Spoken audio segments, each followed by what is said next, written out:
Hi friends, welcome to my channel. நான் உங்க அனிதா பிரபாகரன். இன்னைக்கு நம்ம சேனல்ல என்ன பார்க்க போறோம்னா வாட்டர்மெலன் வச்சு ஒரு சூப்பரான ஜெல்லி எப்படி செய்யறதுன்னு பார்க்க போறோம்.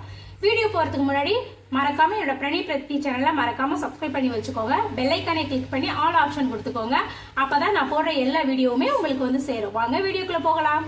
இந்த வாட்டர்மெலன் ஜெல்லி கேக் செய்யறதுக்கு நாங்கள் வந்து 4 kgல ஒரு வாட்டர்மெலன் வாங்கினோம். அதை பாதி சாப்பிட்டுட்டு அதில் உள்ள பாதியை தான் நான் எடுத்துக்கிட்டேன். அதை பார்த்தீங்கன்னா அதை நான் கட் பண்ணி வச்சுருக்கேன். அதுக்கப்புறம் இந்த வாட்டர்மெலன் ஜெல்லி கேக் செய்யறதுக்கு தேவையான பொருள்னு பார்த்தீங்கன்னா அகரகர்னு சொல்லுவாங்க, கல்பாசி, அப்புறம் 1/2 கப் சர்க்கரை, அவ்வளோதான். இதை நான் வந்து இந்த வாட்டர்மெலனை முதல்ல ஜூஸ் எடுத்துக்கலாம், அதோட சாறை எடுத்துக்கலாம். நமக்கு அதுதான் தேவை. நம்ம விதையோடையே அரைச்சி எடுத்துக்கலாம். ஏன்னா அதை நம்ம வந்து வடிகட்டி எடுத்துக்கிறதுனால ஒன்றும் பிரச்சனை கிடையாது. இது மாதிரி அரைச்சி எடுத்துக்கோங்க. அதுக்கப்புறம் தனியாக இந்த மாதிரி ஒரு ஃபில்ட்ரு வச்சு ஒரு பாத்திரத்தில் அதை நம்ம வடிகட்டி எடுத்துக்கலாம். இந்த மாதிரி வடிகட்டி எடுத்துக்கோங்க. நம்ம வந்து விதையோடு அரைச்சாலும் பிரச்சனை இல்லை. நான் ஃபஸ்ட்டு ஒரு மாதிரி நல்லா ஒழுங்காக அரைக்கல போல், அதனால் எனக்கு ஒழுங்காக அது வந்து வடிகட்டி வரல. அதுக்கப்புறம் நான் என்ன பண்ணேன், மறுபடியும் அது எல்லாத்தையும் மிக்ஸி ஜார்லேயே போட்டு மறுபடியும் நல்லா வந்து அரைச்சி எடுத்தேன். பாருங்கள், இப்போ கரெக்டாக வந்துருச்சு பாருங்கள்.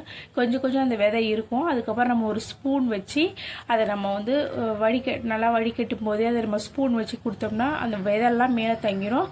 அதில் உள்ள சாறு எல்லாமே நமக்கு வந்து கீழே இறங்கிடும். பாருங்கள், முன்னாடி தான் வந்து எசன்ஸ் இறங்க மாட்டேன்ட்டு இப்போ கரெக்டாக அதோட சாறு வந்து ஃபுல்லாக அதில் இறங்கிட்டு பாருங்கள். நமக்கு இந்த இதில் தண்ணி கலக்கக்கூடாது, நமக்கு இது மட்டும்தான் தேவை. இதை நம்ம தனியாக ஒரு பாத்திரத்தில் எடுத்து வச்சுக்கலாம்.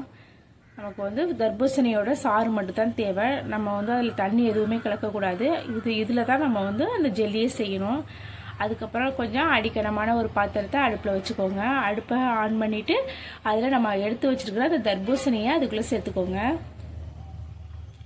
தர்பூசணி நல்லா கொதிக்கிறதுக்கு முன்னாடி என்ன பண்ணுங்கள், அதில் நம்ம எடுத்து வச்சுருக்கிற அகரகர் இருக்குல்ல, 1 கப், அதை வந்து அது கூட சேர்த்துக்கோங்க. பிச்சு கட் பண்ணி சேர்த்துக்கோங்க. இது நீட்டாக இருக்கும். அதை வந்து கத்திரிக்கோல் வச்சு கொஞ்சம் கொஞ்சமாக கட் பண்ணி அதில் சேர்த்துக்கோங்க.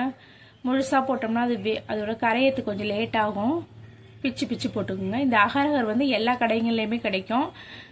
எல்லா சூப்பர் மார்க்கெட்லேயும் கிடைக்கும். சின்ன கடைங்க எல்லா கடைகள்லையுமே அகரகர் இல்லைன்னா கல்பாசி அப்படின்னு கேட்டால் கிடைக்கும். அதை வந்து இந்த நம்ம வாட்டர்மெலன் ஊற்றினோம்ல அந்த தண்ணியில் வந்து நல்லா கரைச்சி வரணும்.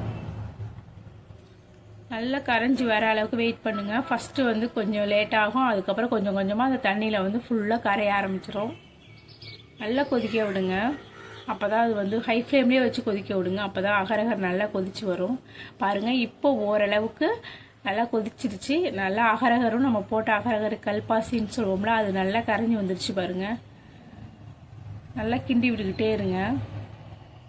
இப்போவே ஒரு மாதிரி பிசுன்னு ஆகும். இந்த ஸ்டேஜில் நம்ம எடுத்து வச்சுருக்கிற 1/2 கப் சர்க்கரையை அது கூட சேர்த்துக்கோங்க. ஏன்னா வந்து ஏற்கனவே வந்து தர்பூசணியே நல்லா இனிப்பாக தான் இருக்கும். நம்ம அது கூட சர்க்கரை அதிகமாக சேர்த்தோம்னா நமக்கு இனிப்பு ரொம்ப அதிகமாக இருக்கிற மாதிரி இருக்கும். அதனால் 1/2 கப் சர்க்கரை, ஒரு கப் சர்க்கரைனாலும் சேர்த்துக்கோங்க. உங்களுக்கு இனிப்பு பிடிக்கணும். அப்படி இல்லைன்னா 1/2 கப் சர்க்கரை சேருங்க, கரெக்டாக இருக்கும். சர்க்கரையும் சேர்த்து நல்லா ஒரு மாதிரி பிசுன்னு வரும். அந்த அளவுக்கு நல்லா கரைச்சி எடுத்துக்கோங்க.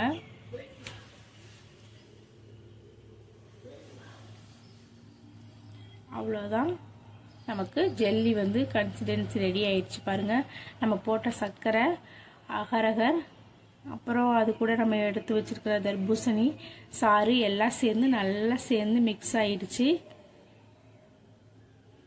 நல்லா கொதி வந்துடுச்சு. இந்த ஸ்டேஜில் நம்ம அடுப்பை ஆஃப் பண்ணிக்க வேண்டியதான். அடுப்பை ஆஃப் பண்ணிவிட்டு இந்த மாதிரி ஒரு பாத்திரத்தில் தனியாக ஊற்றிக்கோங்க. பார்த்து ஊற்றுங்க, ரொம்ப கொதிக்கும். அதனால் பார்த்து ஊற்றிட்டு இதை ஒரு மூடி போட்டு, இப்போ வந்து வெளியிலேயே வைக்கிற மாதிரி இருந்தால் ஒரு 6 மணி நேரம் வைங்க. ஃப்ரிட்ஜில் வைக்கிற மாதிரி இருந்தால் ஒரு 2 மணி நேரத்தில் நமக்கு ரெடி ஆகிடும். பாருங்கள், நமக்கு ஜெல்லி சூப்பராக ரெடி ஆகிடுச்சு பாருங்கள்.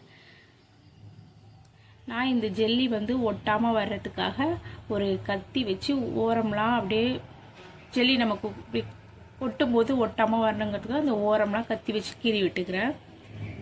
இப்போது அந்த ஜெல்லியை நம்ம வந்து எடுக்கலாம். பாருங்கள், சூப்பராகிட்டு பாருங்கள். தொட்டு பார்க்கவே அவ்வளோ சாஃப்டாக இருந்துச்சு. இதை நான் கட் பண்ணவே யோசிச்சுக்கிட்டே இருந்தேன். பார்க்கவே அவ்வளோ ஆசையாக இருந்துச்சு. இப்போ நம்ம அதை கட் பண்ணி பார்த்துக்கலாம். கட் பண்ணவே அவ்வளோ சாஃப்டாக வந்துச்சு பாருங்கள், எப்படி இருக்கு பாருங்கள்.